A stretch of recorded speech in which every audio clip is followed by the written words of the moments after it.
Bonjour et bienvenue dans la troisième partie de ce championnat du monde des échecs 2024.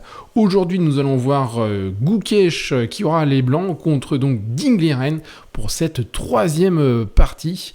Le score est pour l'instant de 1,5 points pour Ding contre 0,5 contre Gukesh, pour Gukesh, pardon. Allez, c'est parti pour cette partie du jour. Donc Gukesh qui ouvre avec D2, D4, donc le pion de la dame. Cavalier donc F6 pour Ding. Développement du cavalier donc en F3. Ici on va pousser en D5. Et on se retrouve donc vers un gambit dame. Bien sûr ici vous avez plusieurs possibilités à votre disposition. Vous pouvez jouer donc C6 afin de consolider donc le centre. Vous pouvez également prendre donc le pion directement en C4. Mais Ding Liren va choisir autre chose, il va choisir de consolider le centre avec E6 directement. Prise donc de Gukesh, il prend le pion en D5, G3 maintenant. Et ici, on arrive déjà à deux possibilités qui sont régulièrement jouées au niveau, donc cavalier, donc C3 ou également fou ici G5 venant clouer donc le cavalier. Mais dans la partie, ce n'est pas ce qui a été joué. Dans la partie, c'est tout simplement excusez-moi, petit problème technique, voilà. Cavalier donc C3 ici, on vient attaquer donc le pion D5 et développer donc une pièce. Donc c'est C6, développement donc ici de la dame. Alors pourquoi développer la dame aussitôt ? Parce que normalement aux échecs on nous apprend qu'il faut d'abord contrôler le centre, développer donc ses pièces et enfin bouger sa dame. Or ici on voit qu'il y a encore les fous qui ne sont pas sortis et le pion E2 qui n'est pas encore actif. Mais dans cette position là, dans cette situation, il y a une petite particularité. Pourquoi donc Gukesh a sorti sa dame si tôt dans la partie, à savoir C2, c'est qu'il veut tout simplement empêcher le fou ici de venir sur cette jolie case E5. C'est l'objectif donc de cette dame, parce que pour l'instant on voit que le fou, il ne peut aller nulle part. Pour l'instant il est vraiment bien embêté. Alors ici donc plusieurs possibilités, vous avez G6. Vous pouvez aussi développer donc le fou E7 et pouvoir roquer après. Vous avez également la possibilité de le mettre en D6 ou encore d'attaquer en G4. Voilà, vous pouvez le mettre ici en G4 si vous le souhaitez, mais après il risquerait de se faire chasser parce que le cavalier irait directement en E5. La seule case possible va être H5. Et la partie peut se continuer ainsi. Donc Ding Liren, lui, il a choisi plutôt de faire G6, et qui a du sens, G6. À votre avis, pour quelle raison donc il a joué donc G6 ? Je vous laisse un petit peu réfléchir quelques instants. Quel est le but de G6 ? Alors, le but de G6 va être de mettre donc justement le fou sur sa case, ici en F5, et ainsi venir taper un petit peu sur la dame, donc gagner un temps sur celle-ci, donc cette dernière va être obligée après de bouger. Donc Gukesh lui fait H3, pour justement après préparer l'avancée du pion G4 pour pouvoir chasser la future position du fou. Donc ici, fou F5. Donc on a dit tout à l'heure, il vient attaquer la dame. Donc ici, on va faire dame B3. Dame B3 qui menace donc le pion ici G7. Donc là, il va falloir protéger le pion. Donc plusieurs possibilités pour protéger le pion. On peut mettre donc sa dame ici en C7 ou directement en B6 afin de demander donc un échange de dames. Voyons voir ce qu'a choisi donc Ding Liren. Il a choisi de mettre la dame ici en vis-à-vis de l'autre dame, à savoir B6, pour demander un échange de dames. Bien sûr, les blancs ont refusé cet échange-là. Pourquoi ? Parce qu'après l'échange des dames ici, eh bien, noir va obtenir vraiment une très très bonne ici structure. Donc ça à retenir quand on est débutant. Si vous réussissez à avoir ce genre de structure, une structure d'équerre, eh bien vous avez une structure qui est vraiment très agréable à jouer et surtout très solide. Donc Gukesh a refusé donc cet échange-là. À la place, donc, il a fait, vous voyez, G2, G4, qui était donc sa stratégie de départ, quand il a fait donc H2, H3. Donc là, G2 maintenant, G4, afin de chasser donc le fou. Donc ici, Ding Liren pourrait bien sûr eh bien, déporter son fou sur, par exemple, sur E6, voire même peut-être sur E4.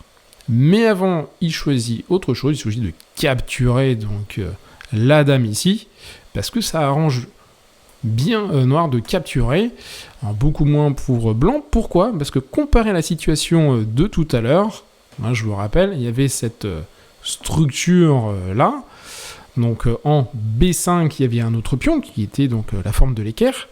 Ici, malheureusement, si vous comparez, on ne pourra pas avoir cette forme d'équerre là par la suite, parce que il n'y a pas de pion qui se trouve donc en C3.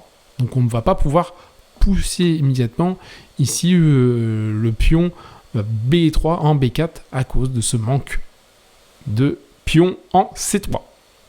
C'est pour ça que c'est un bon échange, on va dire, pour les noirs.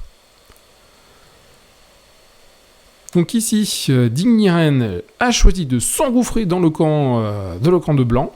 Il a joué donc C2 afin d'attaquer. Ici, vous voyez le pion qui n'est pas du tout protégé par quelques pièces que ce soit. Mais en allant ici dans la position donc blanche, dans le territoire ennemi, il est un petit peu en fait isolé. Et surtout, ce qu'il faut voir après, c'est qu'il n'y aura pas vraiment beaucoup de cases de fuite, parce que les autres cases blanches, eh bien, ils sont contrôlés par les autres pions. Donc c'est un petit peu risqué. Donc j'ai regardé les différents avis et analyses sur Internet. Et effectivement, c'est tout à fait jouable, mais c'est une position assez risquée. D'ailleurs, il y a une partie qui a déjà été jouée. C'est exactement la même position. C'est une partie qui a été jouée en 2023, au mois d'août. Et c'est Kramnik contre Erigazi. Donc, on va regarder ensemble la suite. Alors, qu'est-ce qu'il aurait pu jouer quand même avant ? Eh bien, il aurait pu jouer tout simplement E4 ou un retrait ici en E6. Ça aurait été tout à fait solide. Hein, E4, vous voyez, hop, comme si on menace de prendre le cavalier et doubler en fait les pions. Et on n'a pas peur de la reprise du cavalier ici. On pourrait tout simplement placer notre propre cavalier donc en avant-poste et noir obtiendrait une excellente position ici. Donc revenons ici, Ding a choisi donc de faire fou C2, d'attaquer le pion. Alors qu'est-ce que vous joueriez vous si vous étiez à la place de Gukesh ? Qu'est-ce que vous joueriez ? Eh bien, Gukesh a choisi de développer son fou sur F4. Et maintenant, à partir de là, à votre avis, est-ce que vous pourriez prendre ici le pion ou pas ? Qu'est-ce qui peut se passer si vous prenez le pion ? Qu'est-ce qui peut bien se passer en prenant le pion ? Ou en faisant d'autres coups. On va regarder ce qui peut se passer si vous prenez donc avec le fou le pion qui se trouve en B3. Et bien suite à ça, blanc peut jouer cavalier D2. Donc il menace donc la prise du fou. Fou ne peut pas aller ni sur la case A4 ni sur la case C4 parce que ça poserait soit la capture du fou serait directement actée avec la tour, Et si jamais il va sur la case C4, eh bien, le cavalier va pouvoir le reprendre, abîmant ainsi la structure noire. Et aussi, il va y avoir la perte du pion. Regardez, on va faire fou C4, cavalier prend en C4, pion prend en C4. Et là, quel est votre coup? Comment vous pouvez récupérer ce pion en C4? Je vais vous le montrer.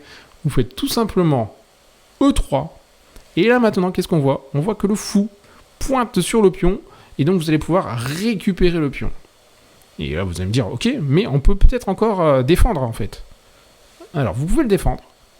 Avec ici, en faisant B5. Effectivement, il est bien protégé. Vous protégez le pion. Mais c'est une gaffe. Pourquoi? Parce qu'il y a une petite combinaison à faire. Donc, c'est un sacrifice de cavalier. Cavalier prend B5. Pion prend B5. Et là, attention, le coup magistral, fou G2. Et le fou G2 va vraiment pointer ici, là-bas. Vous voyez sur la tour qui se trouve en 1-1. Et donc, vous allez faire tomber cette tour-là. Donc, noir sera vraiment en mauvaise posture. Donc ici, cette prise est tout à fait possible. Donc, aller ici en C4 pour le fou est vraiment impossible. Donc, on va le retourner ici en C2. C'est la seule possibilité dans cette position. Après, il va y avoir tour C1. Il va venir attaquer encore, vous voyez, le fou. Le fou, il n'y a plus beaucoup de cases de fuite. Il n'y en a plus qu'une. C'est la case E4. Et là, vous avez encore deux possibilités sur cette position. Donc, vous pouvez prendre le fou ou faire tout simplement F3 ici. Et c'est assez important. Alors, si vous prenez directement avec le cavalier, malheureusement, c'est une erreur. Pourquoi? Parce qu'après, il y a prise avec le cavalier. Cavalier prend, pion prend. Ici, si vous souhaitez encore attaquer le pion qui se trouve en E4, à ce moment-là, une petite manœuvre d'abord de la part des noirs avec fou B4 qui vient faire échec. Le roi s'enfuit en F1. Et on poursuit avec F5 ici, qui vient venir en secours du pion qui est attaqué par le fou. Pion prend en F5. Encore pion prend en F5. Et la situation est pas très très claire et pas très bonne ici même pour blanc. On voit que le fou ici est vraiment enfermé. Alors même si l'ordinateur donne un avantage à blanc, moi personnellement je préfère pour l'instant je préfère la situation de noir. Voilà, donc c'est une situation assez complexe. Donc ça c'était dans le cas ici.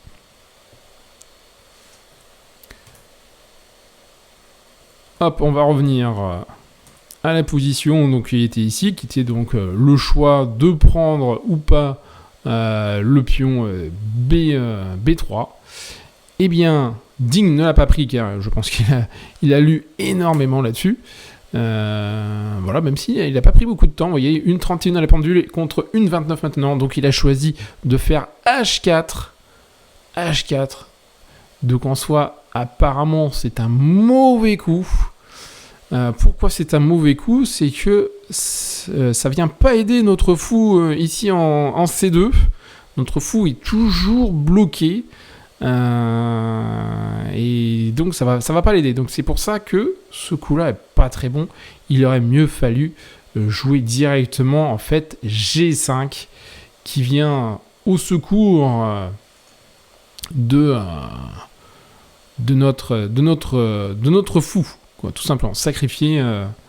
Est-ce que je dis pas des bêtises ici? Si, c'est une bêtise. Non, ça c'est un mauvais coup parce que après vous avez fou prend et le cavalier qui va être en l'air. Donc non, c'est pas le bon coup ici. Donc si H5 est pas le bon coup, que faire? Donc c'est pas non plus le G5, mais il fallait trouver tout d'abord H6 pour après en fait penser à la poussée du pion en G5 venant chasser le fou et nous préparer une belle case, une diagonale de sortie pour notre fou. Donc Dingliren a choisi plutôt H5, donc une erreur. Ici, Gukesh vient protéger donc le pion avec tour G1. Prise du pion G4 avec H prend en G4. H prend en G4 encore. Développement du cavalier noir pour Dingliren. Cavalier D2. Et là, le cavalier D2 très important car on vient protéger maintenant le pion qui est ici. Et ça commence à sentir un petit peu le roussi pour notre fou. Tour G8. Tour G8. Ici. Et là, va y avoir une petite faute de la part de Gukesh, à savoir qu'il va faire G5, donc il va redonner un petit peu d'espoir peut-être à Dingliren. Il aurait mieux fallu jouer en fait tour C1 qui vient attaquer directement le fou. Il aurait pu s'en suivre par exemple G5 qui vient chasser, et cette fois-ci le fou, contrairement à tout à l'heure, ne peut pas reprendre le pion car il est protégé par la tour. Donc on va faire fou E3. Fou maintenant E4 pour venir sortir de la prise gratuite avec la tour. Donc ici fou E4. Blanc prend le fou. Prise aussi du cavalier par le cavalier. F3, on vient chasser ici le cavalier. Cavalier prend l'autre cavalier. Et on finit cette jolie séquence avec B prend cavalier en C3. Et la partie est tout à fait serrée, tout à fait jouable. Très très compliqué ici, dans cette variante. Mais Gukesh a choisi G5, un coup moins fort. Ici, cavalier H5 qui vient donc attaquer le fou. Le fou maintenant est obligé de s'en aller. H2, on remet la tour ici en H8 pour avoir un vis-à-vis donc avec sur le fou. Gukesh fait F3. Cavalier donc G7, on vient attaquer donc le fou. Fou G3. Et Dingliren va faire un coup qui va être le tournant de la partie, c'est tour H5, qui est a priori vraiment pas bon. On vient attaquer le pion, mais on ne s'occupe plus de notre fou ici, qui est un peu coincé, donc sous les feux de l'ennemi. Donc à la place de faire tour H5, il aurait mieux fallu faire fou ici directement. Fou E7, parce que maintenant fou E7, il y a tour C1, on vient menacer de prendre le fou, et là on peut faire tout simplement fou F5, et on vient sauver notre fou, et maintenant on est un peu plus tranquille. Les blancs peuvent essayer toujours d'attaquer, mais il y a juste à reculer notre fou, et la position est tout à fait jouable et tout à fait soutenable. Donc à la place de faire ça, l'autre possibilité aussi, c'était de rapatrier directement notre fou en F5. Mais donc Dingliren a choisi H5 d'attaquer fort. Mal lui en a pris, car maintenant Gukesh vient fermer le centre, et vous voyez, le fou n'a plus aucune case pour pouvoir sortir. Il est vraiment emprisonné ici. Donc là, deux possibilités pour noir maintenant, soit de prendre le pion ici, ou soit reprendre directement le pion qui se trouve en G5 avec la tour. Donc ici, Dingliren, lui, commence par prendre le pion. Pion prend. Il sort son cavalier pour mettre un peu plus de pression sur le pion ici, sur les deux pions. Alors juste avant, on va quand même regarder qu'est-ce qui peut se passer si il y a tour prend. Eh bien c'est une erreur. c'est une erreur. Et une erreur pourquoi? Parce qu'après, il y a tour qui vient en C1. Donc le fou est perdu, donc on essaye de contre-attaquer avec cavalier, donc H5 qui vient taper sur le fou. Mais à ce moment-là, il y a juste fou H2, tour prend en G1, fou prend. Et malheureusement, on a perdu donc dans la bataille vraiment eh bien, la pièce, le fou qui se trouve en C2. Il n'y a plus aucun moyen pour elle de s'échapper. Donc c'est pour ça que Ding Liang, il a préféré commencer par D prend E4, F prend E4. Et là maintenant, on peut décider d'attaquer 2 pions à la fois. Malgré tout, Gukesh réattaque donc le fou. Et ici, on voit bien que le fou est totalement perdu. Alors, il essaie bien de le défendre avec cavalier prend en D4. Et vous voyez qu'il vient encore une extremis protéger le fou. Mais Gukesh attaque encore avec fou F2 qui vient attaquer justement le défenseur du fou noir. Là, ça commence à devenir vraiment très très critique. Il reste encore un point de défense pour Ding Liang qui vient positionner son fou sur la case G7 qui vient protéger lui aussi donc le cavalier. Mais malheureusement, ça ne sera pas suffisant. À noter tout de même que il y avait la possibilité de pouvoir le protéger avec le pion C5.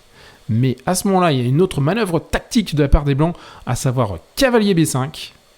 Roi ici D8, parce qu'il y a une menace quand même de fourchette sur le roi et sur la tour. Donc roi D8 pour protéger tout cela. Mais en faisant cela, attention, il y a cavalier prend, cavalier en D4, pion prend. Et cette fois-ci, c'en est fini. La tour vient croquer donc le fou. Et vous avez perdu donc une pièce dans la bataille. Donc ça, ce n'est pas possible de faire la défense en C5. C'est pour ça que Ding Liang a choisi le fou. Mais même en faisant ça, c'est malheureusement pas possible.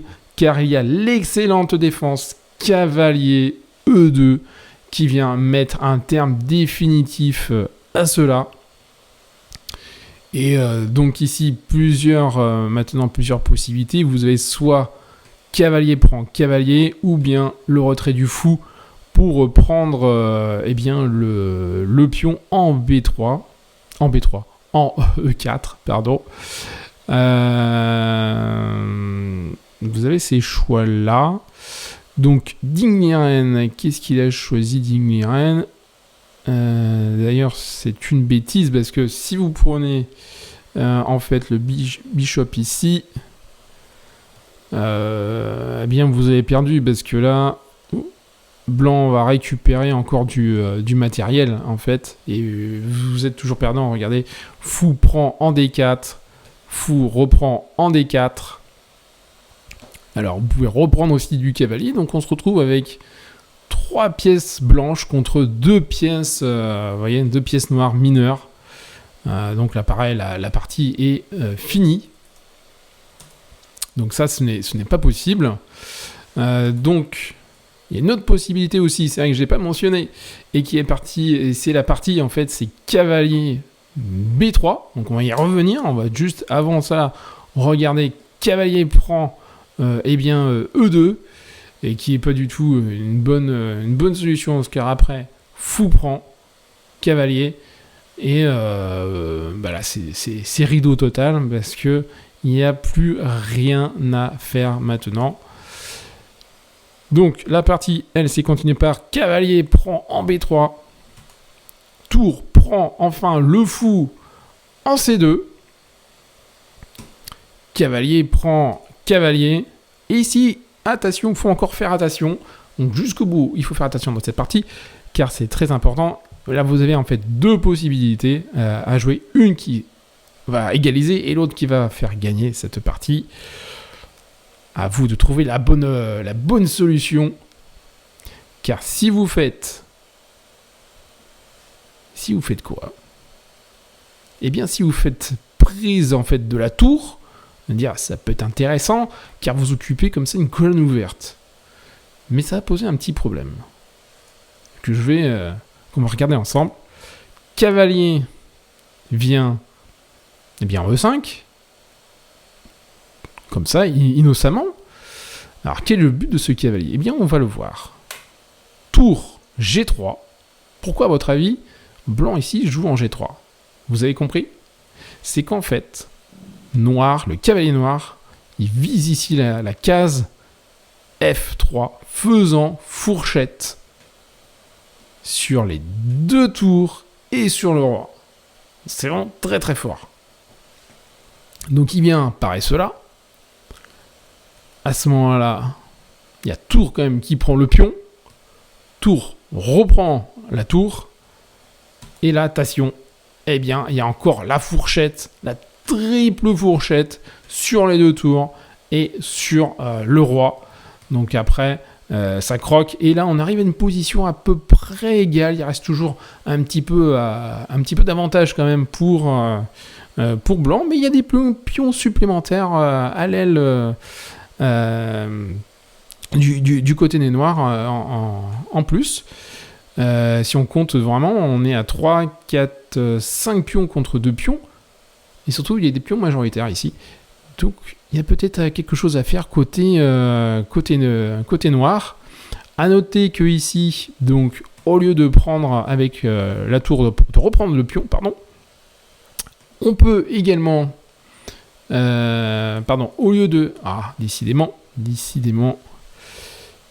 Au lieu de faire tour G3, il y a une autre possibilité qui est aussi de faire cavalier D4. On vient aussi contrôler donc cette case-là, mais il va y avoir la poussée en C5 qui va venir chasser notre beau cavalier. Et à ce moment-là, il y a une petite contre-attaque éventuellement pour blanc encore qui existe, à savoir fou E2. On vient attaquer donc la tour, mais il va y avoir pion prend cavalier, fou prend la tour, mais pion prend fou. Et ce petit jeu, on voit que c'est un petit peu mieux pour les blancs. Donc ici, j'ai dû aller un petit peu trop vite. Oui, j'y suis allé un peu fort dans les choses. Voilà, on se retrouve ici. Pardonnez-moi. Donc au lieu de prendre avec la tour, on va prendre plutôt avec le roi. Et maintenant, bien, ça va être une partie, vous allez voir, assez intéressante. Pareil, on ramène le cavalier donc en E5. Vous voyez, le cavalier qui rayonne au centre, c'est ce qu'on apprend quand on débute. Un cavalier au centre, protégé bien sûr, eh bien, va pouvoir rayonner sur l'ensemble de l'échiquier. Et ça, c'est ce qu'il faut retenir. Regardez les cases qui contrôlent en avant. Bien sûr, ils contrôlent aussi les cases en arrière. Mais regardez dans le camp ennemi tout ce qu'ils contrôlent.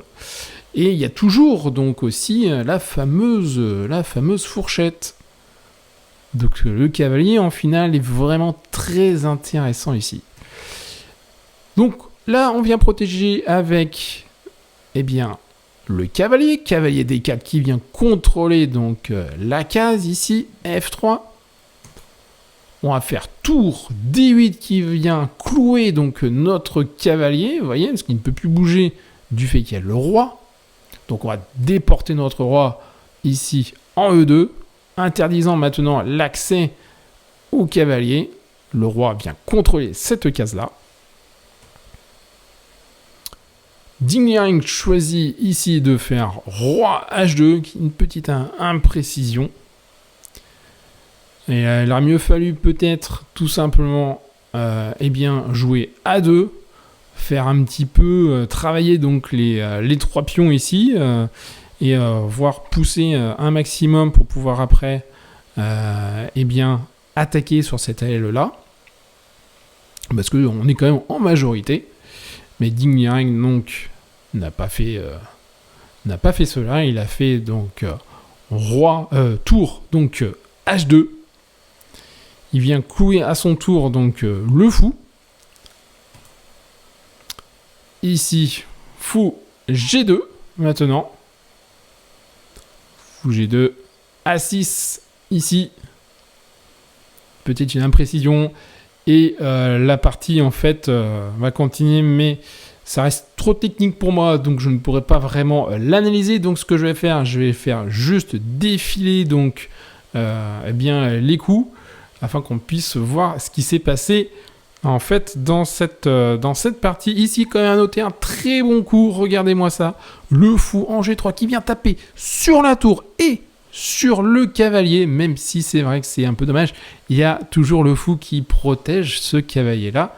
Mais c'était intéressant. Donc le cavalier, la tour revient ici en H5 qui vient essayer de taper donc le pion en G4. Développement du cavalier ici pour venir à la fois protéger le pion, attaquer donc le cavalier. Donc pas d'autre choix pour les noirs que de reprendre ce cavalier là. Prise avec le roi. Ici, donc on voit qu'il y a un net avantage quand même pour les blancs avec une pièce de plus, à savoir le fou en plus. Ici on attaque encore, demande d'échange, là il reprend le pion.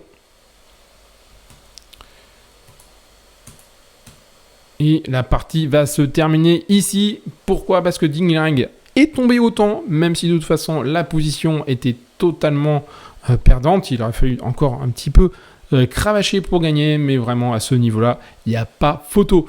Voilà, donc cette partie est terminée. Donc victoire de Gukesh qui recolle donc au classement. Et donc c'est du 1,5 points pour les deux joueurs. Nous allons voir après donc la 4e partie de ce championnat du monde des échecs 2024. On va voir maintenant comment les joueurs vont continuer leur bataille. Qu'est-ce qu'ils vont nous offrir comme spectacle? Quelle ouverture ils vont pouvoir choisir maintenant pour cette 4e partie? C'est ce que je vous invite à voir dans la prochaine vidéo de ce championnat du monde des échecs 2024. Je vous dis à très bientôt pour votre nouvelle vidéo. Ciao!